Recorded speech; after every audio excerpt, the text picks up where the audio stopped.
History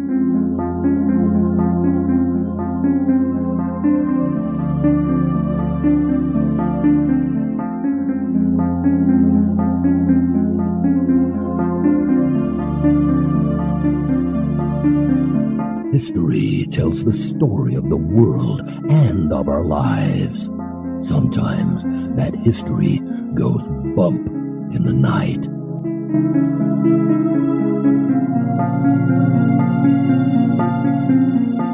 Broadcasting from the center of Oddity and the supernatural in Central Florida, it's the History Goes Bump podcast.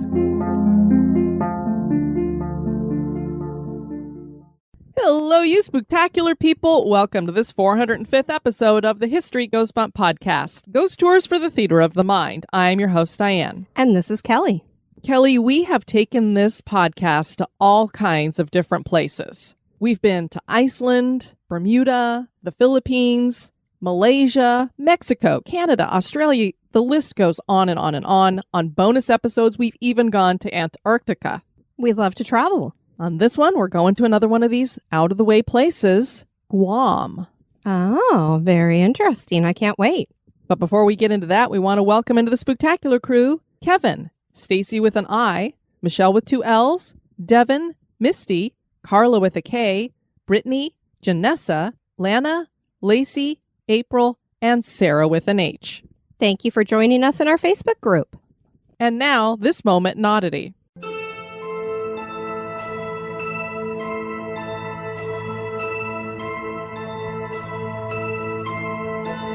The moment in Oddity was suggested by Duey Oxberger. In July of 2010, some excavators were using bulldozers to excavate a parking garage on the 56th block of Lower Manhattan. During that excavation, they uncovered a 32-foot hole of a ship dating to between 1770 and 1780.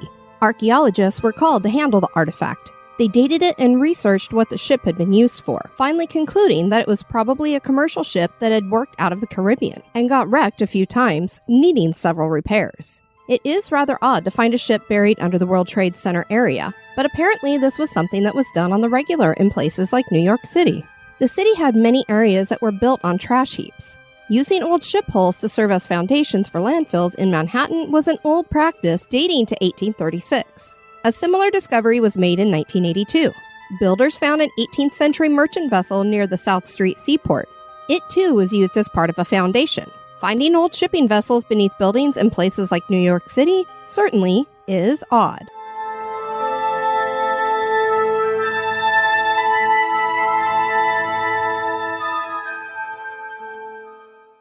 This history podcast is haunted.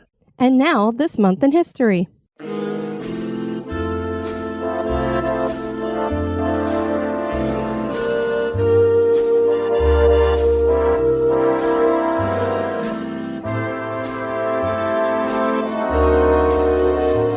In the month of October, on the 1st in 1920, Scientific American magazine reported that radio would soon be used to broadcast music to every home. For those of us living in 2021, it may seem strange to think of a time when there were not even radios in homes. If people wanted to listen to music at home, they either had to have live music or play it on a phonograph. Shortly after World War I, radio became a practical technology. Early usage was as a telegraph, but innovators found a way to harness that for other forms. The National Bureau of Standards in Washington, D.C. began experiments in 1919 and used amateur radio operators to test their system and give them feedback. The magazine article reported after hearing about the success of these experiments, music can be performed at any place, radiated into the air through an ordinary radio transmitting set, and received at any other place, even though hundreds of miles away.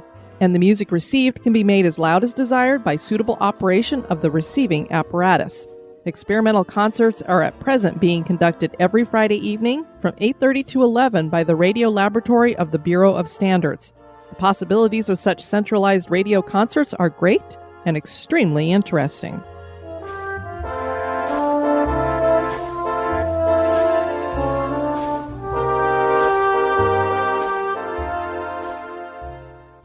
Guam is a United States territory located within the Mariana Islands.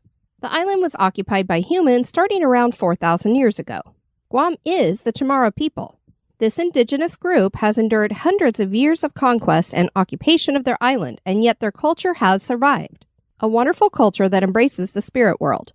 On this episode, we're going to share the history, legends, and hauntings of Guam.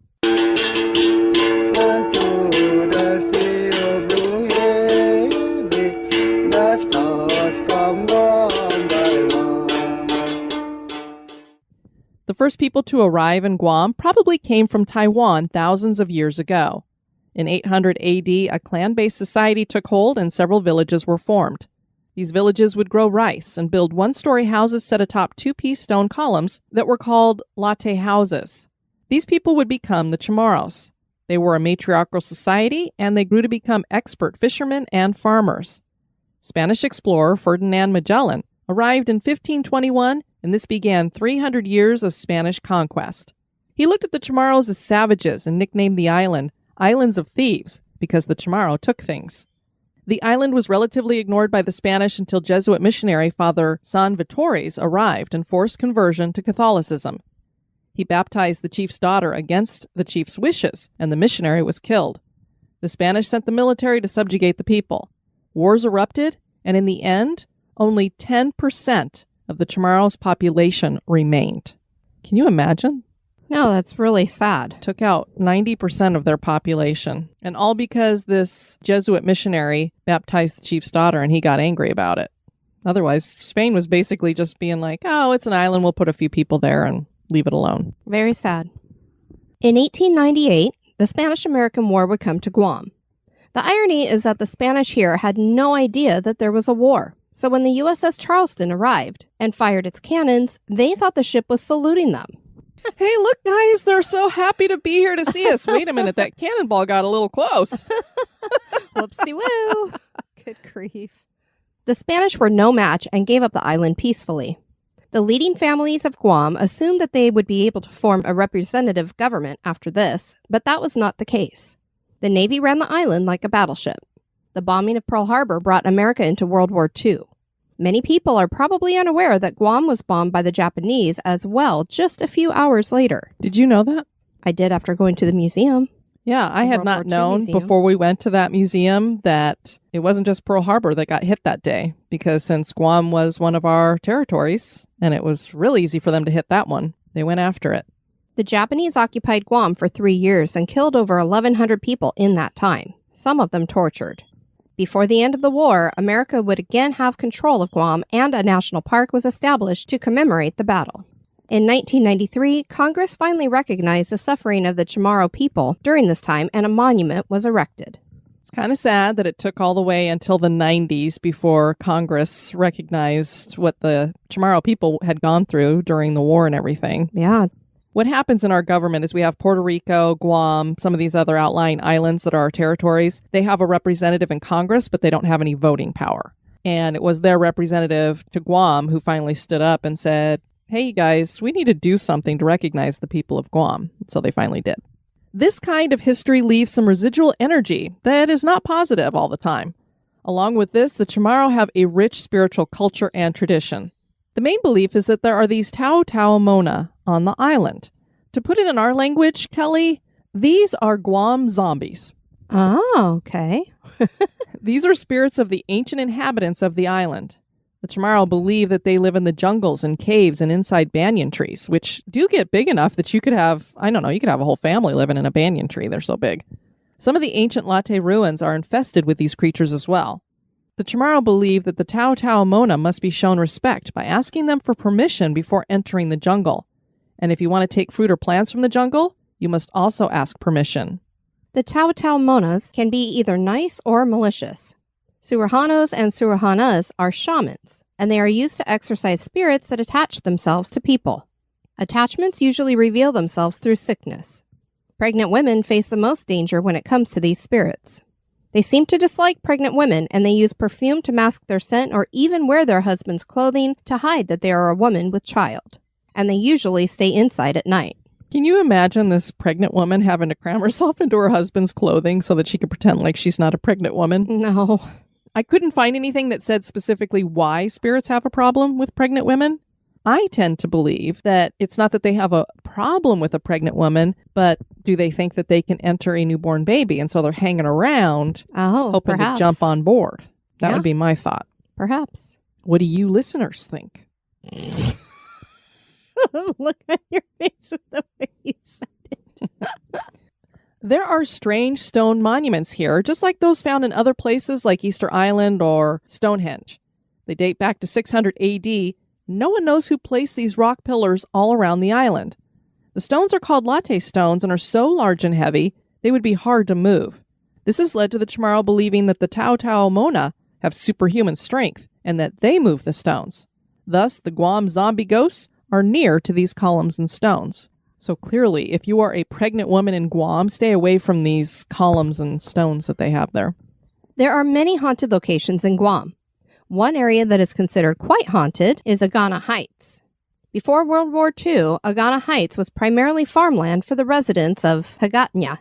The Spanish had also used this as a military lookout and built Fort Santa Agueda here in 1800. They feared attacks from English privateers and other assaults. The fort was named for Governor Manuel Murro's wife, Maria Agueda del Camino. The structure was made from mampostería, which is a stone rubble.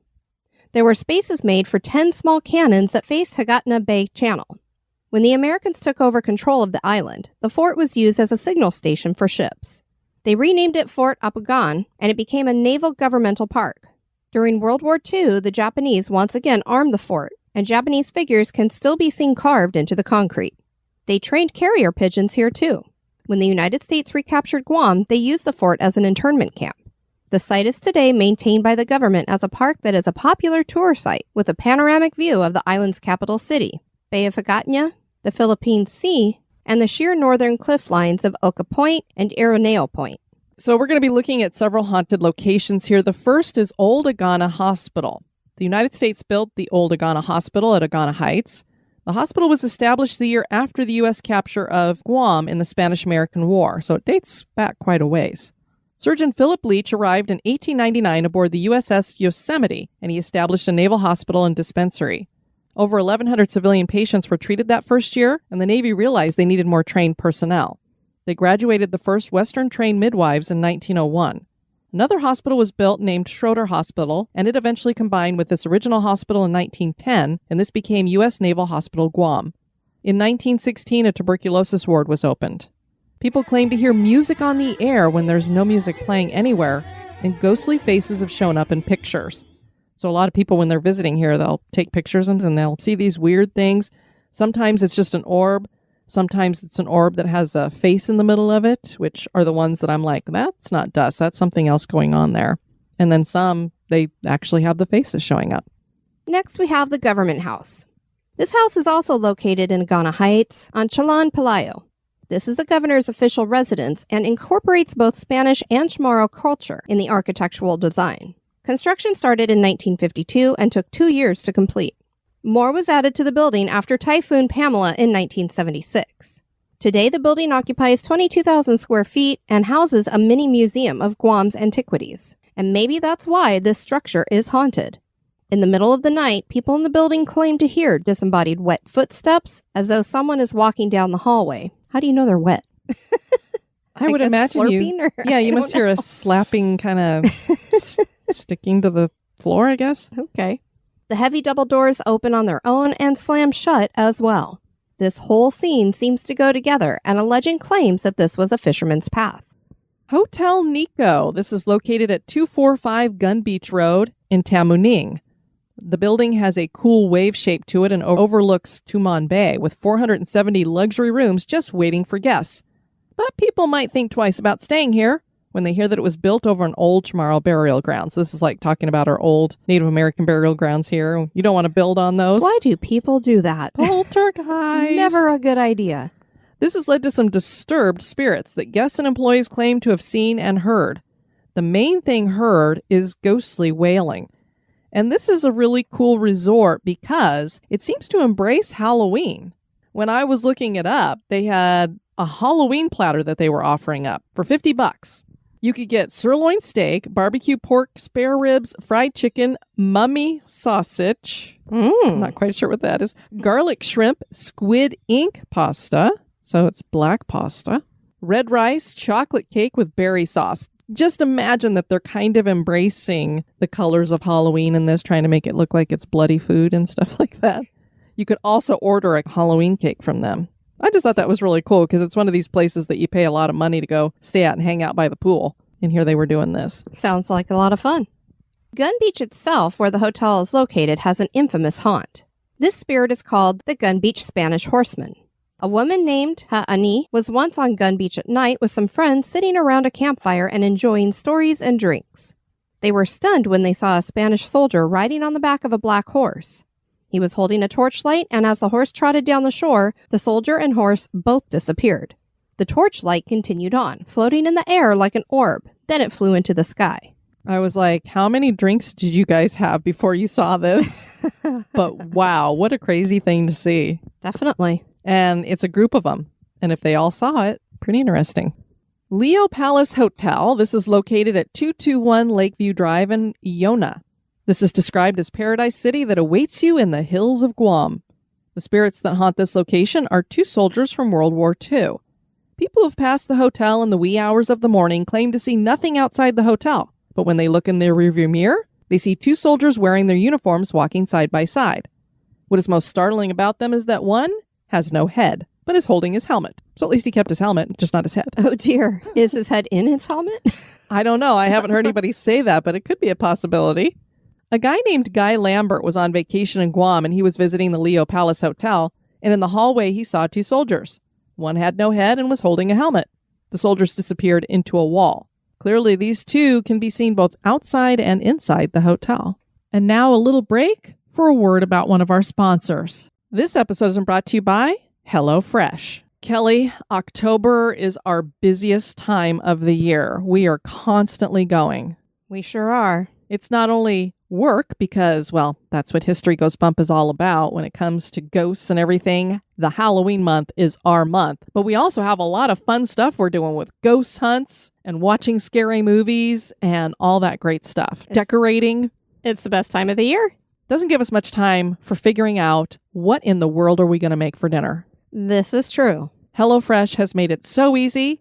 We get our box every week, and in it we got 3 meals. We don't even have to think about what are we going to cook. We have it right there. All the ingredients are there, measured out for us. It's as easy as can be. I love it. It's so convenient. No having to run to the grocery store, no leftover produce or spices that go bad because everything's perfectly measured. And HelloFresh embraces fall just as much as we do. They do have pumpkin cinnamon rolls and Thanksgiving-ready sides. HelloFresh offers 50 menu and market items to choose from every week. There's vegetarian meals, calorie-smart choices, and gourmet options. It really is very flexible and so delicious. Go to HelloFresh.com/bump14 and use code BUMP14 for up to 14 free meals, including free shipping. Go to HelloFresh.com/bump14 and use code BUMP14 for up to 14 free meals, including free shipping. You'll be glad you did. We're haunted by the great taste of HelloFresh. HelloFresh, America's #1 meal kit.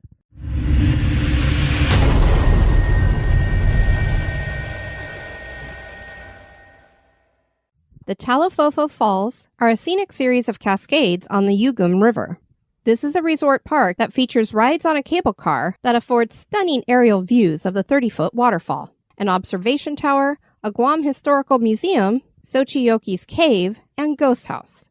There's also an erotic statue park called Loveland. And when I was looking up this park, it had a little warning there for parents that they might want to avoid the Loveland area, which was an erotic statue park. And I was like, what? Okay. Okay. There's a legend connected to the falls that claims 3 boys came to the falls to play in the 1930s. And while they were near the top of the falls, something in the jungle spooked them and they tumbled down the falls. All 3 died. People claim to see the outline of 3 boys in the mist of the falls, and when the mist dissipates, the ghostly images are gone. Next, we have the Old Spanish Bridge. This is in Agate, and it has one of the most well-known legends in Guam connected to it. And of course, that legend entails a lady in white. Kelly, is there any legend around a bridge that doesn't have a lady in white? Not that I know of. The bridge was built in the late 1700s when the Spanish occupied Guam. The daughter of a Spanish official fell in love with an indigenous man and wanted to marry him. They would have secret rendezvous at the bridge in the evenings. Her father heard about the engagement and forbid such a union. There was no way his daughter would be marrying a lowly savage native. The official had the man murdered the day before the wedding. The distraught young woman drowned herself in the water beneath the bridge. And now her ghostly form is seen wandering around the bridge, and her ghostly wail is often heard. What amazes me is there are these stories all around the world, including an island like Guam. Just amazing. They all have a haunted bridge. The Naval Station in Guam is located in Agana. The naval base was built in 1944 after American forces had liberated Guam from Japan. The Navy's Lion 6 was used to construct the base. A standard lion was a group of components put together on the U.S. mainland and then shipped to a location. This would be nicknamed the Pacific Supermarket and was the largest single element of World War II fleet support in the Pacific. This was the largest base on the island and housed 50,000 personnel. There had once been a Sume village here, but the Americans destroyed it when they first invaded. Eventually, the Navy would resettle the Sume and Santa Rita village in Agana. The base would see action in the Korean and Vietnam Wars as well. The base is still maintained today with over 6,000 active duty Navy members in residence. This is probably the most haunted location on the island. Employees that work in the store on base claim to hear disembodied footsteps and to hear children's laughter and voices. The warehouse connected to the store has a basement where beverages and snacks are stored, and there's also a restroom. I guess this is a cooler area. They call it the cool room. Might be cool because there's ghosts in there. Perhaps. One day, a female employee was in a stall in the restroom when she heard someone come into the restroom, walk to a stall, and then open and close the door. She assumed it was her coworker friend and so called out, "Hello?" There was no response. And yes, guys, we do talk to each other in the bathroom sometimes. Yes, we do. She called out again and still no response. She finished and approached the stall. It was closed and looked occupied. She called out for a third time, but still no answer. We're not sure if she could look under the stall, but apparently she didn't and just went out to work in the cool storage room, because that would have been my next step, is to look to see if you saw any feet under the stall. She watched the restroom door, and no one ever came out of the restroom. A male coworker had been in the storage area when she went into the bathroom, so she asked if he saw anybody go into the bathroom, and he said nobody had been around but himself. She asked him to check the restroom with her, and they found no one inside. A morgue had once been here, so could this have been a spirit from that time? Then, Kelly, I went searching around to see if I could find any more other ghost stories that were connected to Guam, and I found a website that had several people that had shared some. So we're going to share those with everybody now. WRH 1969 wrote, I was stationed in Guam from July 2007 to July 2010 by the U.S. Air Force. Guam has a very strong affiliation with the paranormal, and I will share a couple of experiences I had while living there. One summer night, it was very windy and I was walking my dog, Spot, whom we rescued from a dog shelter on Guam, around the base housing neighborhood. For some reason, we headed straight toward a Tau Mona tree at the edge of a neighbor's yard. I had heard many stories about bad reactions and experiences with this type of spirit tree. Some people would say that if you stepped on the roots of this tree, you had to say sorry or you could get really sick, a bad scratch, or bad luck from not giving this tree proper respect. Spot's gonna pee on it, isn't he? Oh, you just know that's where this story's got to be going. As Spot and I went towards the tree, I immediately felt cold air all around me and a shock as Spot was urinating on the tree. Spot immediately started dragging me back up to our house, his tail between his legs and his hair was standing up. I was surprised by his reaction, but I noticed a wind swirl of leaves was heading towards us and Spot really took off and whimpered at me to get a move on and get out of there. Spot only weighs 15 pounds, and he was dragging me easily at 5'9", 185 pounds. We got back to our house, and Spot had calmed down quite a bit. I went to bed that night, and before I went to sleep, I felt a weight on my chest for 15 to 20 seconds, and I couldn't breathe. I tried to sit up, and after I moved a little bit, the weight on my chest stopped, and I found I could breathe again. I was spooked and very afraid, and I immediately looked around my house, and something didn't feel quite right, like I was being watched. I decided to pray before I went back into my bedroom, and I held my wife's hand and I felt safe. See, my wife at that time didn't believe in ghosts or hauntings, even though she loves scary movies. Go figure, huh? But after living on Guam for 3 years, she relented her beliefs and at least could say something scary happened, but we don't know why or what. Paicha Marita wrote, My mom had just passed away in 2014, and I just found out that I was pregnant. The Manamco, old people, would say that if you're pregnant, you're not supposed to go out late at night. There is this long strip of road in Guam between the village of Ipan, Talafofo, and Yona that is said to be haunted. And of course, we had some haunted locations from 2 of those places. All my life, we've driven past this road and nothing has ever happened. The night I came in, my sister, her boyfriend, and I decided to go to Kmart to buy some stuff. By the time we got out of Kmart, it was 2:30 a.m. and we lived all the way in Ainarajan. I know we're butchering the names of these cities. I'm sure. And they got out of a Kmart at 2:30 a.m.? It must be open 24 hours? Blue light specials. We stopped at the traffic light on that road. So as we drove further, we were the only car there, and I saw a shadow walk across the street and then it vanished in thin air. I asked everyone else in the car if they saw what I saw, and they said that they didn't see what I saw. So as we drove further, I saw silhouettes of soldiers marching and prisoners dragging themselves across the street. My dad had told me that that road was the road our people took on the way to their death when Guam was occupied by the Japanese. I never went after sunset after that. There was another incident on the same road where my sister and I smelled embalming fluid in the car. Whoa. That's weird. I think someone was following us because it went away after 10 minutes. My dad has seen a soldier standing on the side of the road during the hours of 12 to 3 a.m. Don't ever go alone when driving that road. I've also heard of a man who asks for a ride, then when you pass the gas station, he disappears from the front seat. Hitchhiking ghosts, don't pick them up. Tay01 wrote, "This was when I was about 9 years old. My family had a gathering at my Nino's house at night, and my auntie was in the back cutting coconuts from the coconut tree. I was watching her from the front yard, waiting to scare her, and I heard someone talking. It was a deep voice. I looked back and saw a shadow walk by slowly underneath the streetlight. Then I remembered my mom saying that at night there would be ancient Chamarro spirits walking around all over Guam at 6 p.m., called Teo Monas. I didn't believe her at first, but when I saw the shadow, I had chills. So I went back to the gathering and saw something again. It was another spirit, but a different figure, maybe a little bigger than the one I saw under the streetlight. It stood there at the side of the house staring at me. I could see that no one else could see it but me. So I went inside the house and told my cousin. He didn't believe me. So when I got home, I told my mom, and she told me that they don't like it when people are loud during their time. Now I know that I have to sleep early because she said that the Tao Mona pinches loud people or makes them sick if they find them disturbing." Oh gosh, we'd be in trouble snoring over there. "Sometimes people die. I guess I was bothering them. I also remember the time when I was 10. I was riding my bike down a big hill in front of my house. It was about 7:42 or 7:43 p.m. I was riding it by myself. Suddenly, I saw a dark figure under the streetlight again. I think it was one of the ancient chiefs from over 500 years ago. I pedaled a little faster so I could stop by the store up ahead. It kept on moving faster towards me, so I decided to go ride to it to see if it was my cousin who was at my house. But as I went closer to the figure, I saw that there was nobody around to make the shadow. I started breathing hard because I wasn't this frightened in my life since I was 9. So I pedaled back up to my house, and I didn't stop no matter how tired I was.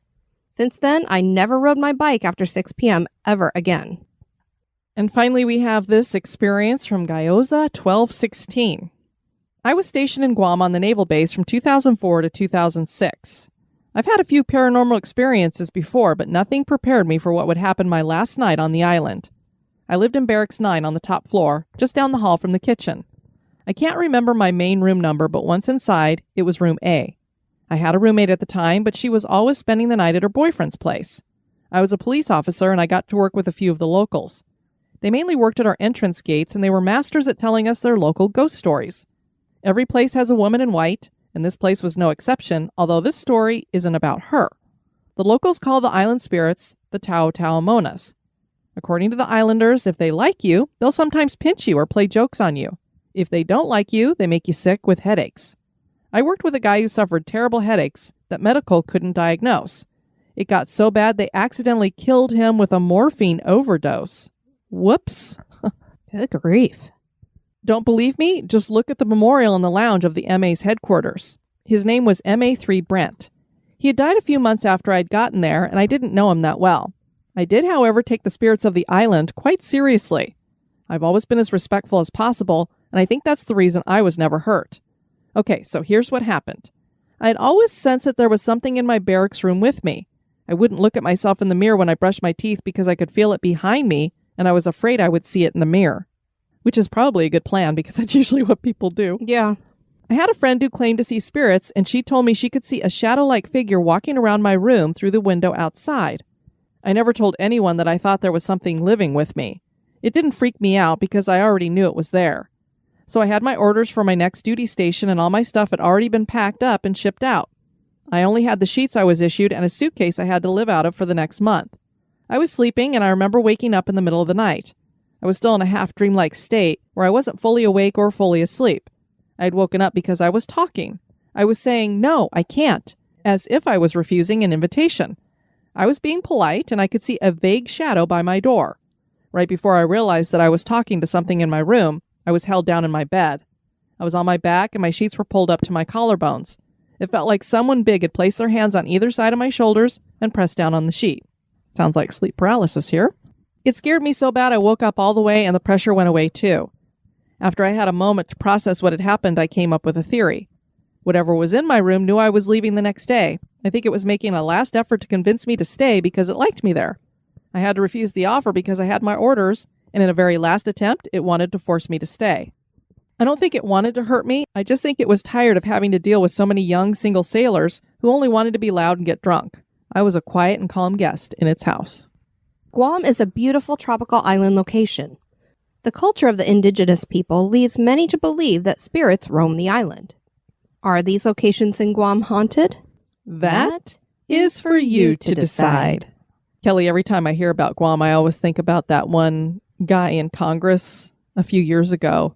For some reason, they were talking about Guam, and I don't remember what the issue was that they were getting into, but he was afraid that Guam would tip over if they moved people too many to one side or something. And I was like, oh, my Lord. Are you kidding? You think an island can tip over? I'm like, Brilliant. That'd be kind of fun. We should all go on an island sometime and run to one side and see what happens. Okay. We encourage you guys to check out our website at historygoesbump.com. And if you would like to send us some feedback, you can do that at historygoesbump@gmail.com. Kelly, it's the best month of the year. It's October right now when we're recording this in 2021. Definitely a favorite time of the year. We have the virtual trick-or-treat. Everybody's been assigned and has their secret trick-or-treater or whatever. Their victim. Yeah, their victims. And so that's a lot of fun watching what's going on with that. And then for everybody else in the Spooktacular crew, we're going to be hosting our annual Cemetery Bingo. I'm so excited. Yes, Kelly just got the card done, so we'll get that out there. We'll get the event popped up and have the card there where you can download it. So please join us in the Spooktacular crew if you'd like to join us for Cemetery Bingo. It's always a lot of fun. This year we've made it really tough because there are some of you who are so dedicated. You go to like 5 or 6 cemeteries during the day and manage to get blackout, no problem. So I didn't make it that hard. No, but there's some ones on there that it's going to be tough for them to find such a thing. So hopefully this will make it so we don't have 10 people getting blackout because they've been able to go to so many cemeteries. We just love that people are dedicated like that. And it really is a great time. We want to thank you guys for joining us for this episode. I've been your host, Diane. And this has been Kelly. You take care now. Bye-bye. This episode is brought to you by our executive producers. Dispatches from the Grave Digger. We'd like to thank Rick Kinnett for your one-time donation. That was very nice. And we're welcoming into the cemetery Yana Wilkins. We're going to be burying you in a chest tomb. Thank you so much for supporting History Goes Bump. You really do help bring this show to the masses. Have a spooky experience that occurred at an historic location? Want to give us feedback or have a suggestion for the show? Share it with us at historygoesbump@gmail.com.